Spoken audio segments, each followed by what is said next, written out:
ವಿಜ್ಞಾನ ಅಧ್ಯಾಯ 7 ಸೂಕ್ಷ್ಮ ಜೀವಿಗಳು ಮಿತ್ರ ಮತ್ತು ಶತ್ರು. ಬಿಟ್ಟ ಸ್ಥಳಗಳನ್ನು ಭರ್ತಿ ಮಾಡಿ. ಸೂಕ್ಷ್ಮ ಜೀವಿಗಳನ್ನು ಡ್ಯಾಶ್ ಸಹಾಯದಿಂದ ಕಾಣಬಹುದು. ಉತ್ತರ ಸೂಕ್ಷ್ಮದರ್ಶಕದ 2 ಮಣ್ಣಿನ ಫಲವತ್ತತೆಯನ್ನು ಹೆಚ್ಚಿಸಲು ನೀಲಿ ಹಸಿರು ಶೈವಾಲಗಳು ಗಾಳಿಯಿಂದ ನೇರವಾಗಿ ಡ್ಯಾಶ್ ಅನ್ನು ಸ್ವೀಕರಿಸುತ್ತವೆ. ಉತ್ತರ ನೈಟ್ರೋಜನ್.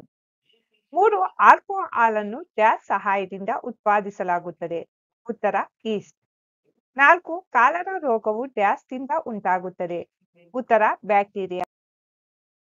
ಸರಿಯಾದ ಉತ್ತರವನ್ನು ಗುರುತಿಸಿ. ಇದರ ಉತ್ಪಾದನೆಯಲ್ಲಿ ಈಸ್ಟ್ ಅನ್ನು ಬಳಸಲಾಗುತ್ತದೆ. ಸರಿಯಾದ ಆಯ್ಕೆ ಆಲ್ಕೋಹಾಲ್. ಈ ಕೆಳಗಿನದ್ದು ಪ್ರತಿಜೈವಿಕವಾಗಿದೆ. ಸರಿಯಾದ ಆಯ್ಕೆ ಸ್ಟ್ರೆಪ್ಟೊಮೈಸಿಸ್. 3 ಮಲೇರಿಯಾ ರೋಗಕ್ಕೆ ಕಾರಣವಾಗುವ ಪ್ರೋಟೋಜೋವಗಳ ವಾಹಕ. ಸರಿಯಾದ ಆಯ್ಕೆ ಅನಾಫಿಲಿಸ್ ಹೆಣ್ಣು ಸೊಳ್ಳೆ. 4 ಸಂಪರ್ಕದಿಂದ ಹರಡುವ ರೋಗಗಳ ಅತ್ಯಂತ ಸಾಮಾನ್ಯ ವಾಹಕ. ಸರಿಯಾದ ಉತ್ತರ ನೊಣ. 4 ಬ್ರೆಡ್ ಅಥವಾ ಇಡ್ಲಿ ಹಿಟ್ಟು ಉಬ್ಬುವುದು ಈ ಕಾರಣದಿಂದ. ಸರಿಯಾದ ಉತ್ತರ ಈಸ್ಟ್ ಕೋಶಗಳ ಬೆಳವಣಿಗೆ. 6 ಸಕ್ಕರೆಯನ್ನು ಆಲ್ಕೋಹಾಲ್ ಆಗಿ ಪರಿವರ್ತಿಸುವ ಪ್ರಕ್ರಿಯೆ. ಸರಿಯಾದ ಆಯ್ಕೆ ಉದುಗುವಿಕೆ. ಪ್ರಶ್ನೆ ಸಂಖ್ಯೆ 3. ಎ ಪಟ್ಟಿಯಲ್ಲಿ ನೀಡಿರುವ ಸೂಕ್ಷ್ಮ ಜೀವಿಗಳನ್ನು ಬಿ ಪಟ್ಟಿಯಲ್ಲಿ ಕೊಟ್ಟಿರುವ ಅವುಗಳ ಕಾರ್ಯಕ್ಕನುಗುಣವಾಗಿ ಹೊಂದಿಸಿ ಬರೆಯಿರಿ. ಹೊಂದಿಸಿ ಬರೆಯಲಾಗಿದೆ. 1 ಬ್ಯಾಕ್ಟೀರಿಯಾ. ಪ್ರತಿ ಜೈವಿಕಗಳ ಉತ್ಪತ್ತಿ. 2 ರೈಜೋಬಿಯಂ. ನೈಟ್ರೋಜನ್ ಸ್ಥಿರೀಕರಿಸುವುದು. 3 ಲ್ಯಾಕ್ಟೋಬ್ಯಾಸಿಲಸ್ ಮೊಸರು ತಯಾರಿಸುವುದು. 4 ಈಸ್ಟ್ ಬ್ರೆಡ್ ತಯಾರಿಸುವುದು. 5 ಪ್ರೋಟೋಜೋವಾ ಮಲೇರಿಯಾಗೆ ಕಾರಣ. ವೈರಸ್ ಏಡ್ಸ್ಗೆ ಕಾರಣ. ಪ್ರಶ್ನೆ 4 ಸೂಕ್ಷ್ಮ ಜೀವಿಗಳನ್ನು ಬರಿಗಣ್ಣಿನಿಂದ ನೋಡಬಹುದೇ? ಇಲ್ಲದಿದ್ದರೆ ಅವುಗಳನ್ನು ಏಕೆ ನೋಡಬಹುದು? ಉತ್ತರ ಇಲ್ಲ. ಸೂಕ್ಷ್ಮ ಜೀವಿಗಳನ್ನು ಬರಿಗಣ್ಣಿನಿಂದ ನೋಡಲು ಸಾಧ್ಯವಿಲ್ಲ. ಅವುಗಳನ್ನು ಕೇವಲ ಸೂಕ್ಷ್ಮದರ್ಶಕದ ಮೂಲಕ ಮಾತ್ರ ನೋಡಬಹುದು. ಪ್ರಶ್ನೆ 5 ಸೂಕ್ಷ್ಮ ಜೀವಿಗಳ ಪ್ರಮುಖ ಗುಂಪುಗಳು ಯಾವುವು? ಉತ್ತರ ಸೂಕ್ಷ್ಮ ಜೀವಿಗಳನ್ನು 4 ಪ್ರಮುಖ ಗುಂಪುಗಳಾಗಿ ವರ್ಗೀಕರಿಸಲಾಗಿದೆ. ಅವುಗಳೆಂದರೆ 1 ಬ್ಯಾಕ್ಟೀರಿಯಾ, 2 ಶಿಲೀಂಧ್ರ, 3 ಪ್ರೋಟೋಜೋವಾ, 4 ಶೈವಾಲಗಳು.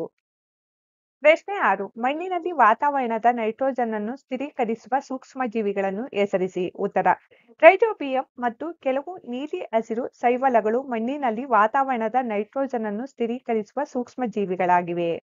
ಪ್ರಶ್ನೆ 7 ನಮ್ಮ ಜೀವನದಲ್ಲಿ ಸೂಕ್ಷ್ಮ ಜೀವಿಗಳ ಉಪಯುಕ್ತತೆಯನ್ನು ಕುರಿತು 10 ಸಾಲುಗಳನ್ನು ಬರೆಯಿರಿ. ಉತ್ತರ ಮದ್ಯ, ವೈನ್, ಅಸಿಟಿಕ್ ಆಮ್ಲ ಉತ್ಪಾದನೆಯಲ್ಲಿ ಸೂಕ್ಷ್ಮ ಜೀವಿಗಳನ್ನು ಅಧಿಕ ಪ್ರಮಾಣದಲ್ಲಿ ಬಳಸಲಾಗುತ್ತದೆ. ಕೆಲವು ಸೂಕ್ಷ್ಮ ಜೀವಿಗಳನ್ನು ಚರಂಡಿ ಮತ್ತು ಕೈಗಾರಿಕಾ ತ್ಯಾಜ್ಯಗಳ ಜೈವಿಕ ಸಂಸ್ಕರಣೆಯಲ್ಲಿ ಬಳಸಲಾಗುತ್ತದೆ. ಮೊಸರು, ಬ್ರೆಡ್ ಮತ್ತು ಕೇಕ್ ತಯಾರಿಕೆಗೆ ಸೂಕ್ಷ್ಮ ಜೀವಿಗಳನ್ನು ಬಳಸಲಾಗುತ್ತದೆ. ಪರಿಸರವನ್ನು ಸ್ವಚ್ಛಗೊಳಿಸಲು ಸೂಕ್ಷ್ಮ ಜೀವಿಗಳನ್ನು ಬಳಸಲಾಗುತ್ತದೆ. ಅಕ್ಕಿ ಹಿಟ್ಟು ಮತ್ತು ದೋಸೆ ಹಿಟ್ಟುಗಳ ಉದುರುವಿಕೆಗೂ ಕೂಡ ಸೂಕ್ಷ್ಮ ಜೀವಿಗಳನ್ನು ಉಪಯೋಗಿಸಲ್ಪಡುತ್ತವೆ. ಕಾಲರಾ, ಕ್ಷಯ, ಸಿಡುಬು, ಹೆಪಟೈಟಿಸ್ ಮುಂತಾದ ಭಯಾನಕ ರೋಗಗಳಿಗೆ ಸೂಕ್ಷ್ಮ ಜೀವಿಗಳಿಂದ ಲಸಿಕೆಯನ್ನು ತಯಾರಿಸಲಾಗುತ್ತಿದೆ. ಸಸ್ಯ ಮತ್ತು ಪ್ರಾಣಿ ತ್ಯಾಜ್ಯ ಇವುಗಳನ್ನು ವಿಘಟಿಸಿ ಗೊಬ್ಬರವನ್ನು ಸೂಕ್ಷ್ಮ ಜೀವಿಗಳು ತಯಾರಿಸುತ್ತವೆ.